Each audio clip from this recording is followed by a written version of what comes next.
pour Paris, eh bien, on plaide plutôt pour renouer le dialogue entre les deux présidents, Félix Tshisekedi et Paul Kagame, plutôt que d'imposer des sanctions au Rwanda. C'est évidemment la situation sécuritaire à l'Est qui va être évoquée entre Félix Tshisekedi et Emmanuel Macron, avec, je pense, un objectif très important pour le président congolais, c'est d'obtenir des sanctions contre le Rwanda, c'est de faire pression sur Paris, qui généralement tient la plume au Conseil de sécurité des Nations Unies, pour que Paris fasse pression sur les Nations Unies, pour qu'il y ait des sanctions, en fait, contre le Rwanda qui soutient la rébellion du M23. D'un point de vue économique, eh bien, pour Kinshasa, c'est d'essayer d'attirer des investisseurs en République démocratique du Congo.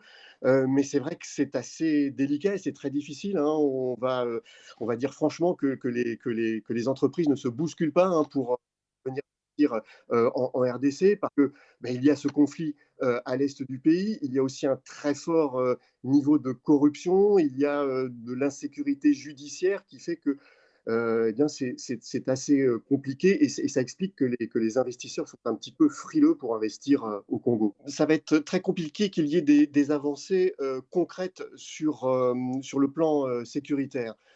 Parce que déjà, il faut vraiment savoir que sur le conflit à l'Est, eh bien, ce sont plutôt les pays de la région, les voisins de la RDC qui ont la main, et notamment l'Angola qui joue un rôle de médiateur très important. Et puis aussi la position de la France est un petit peu compliquée avec le Rwanda. Avec Emmanuel Macron, on est, je dirais, en plein réchauffement diplomatique avec Kigali.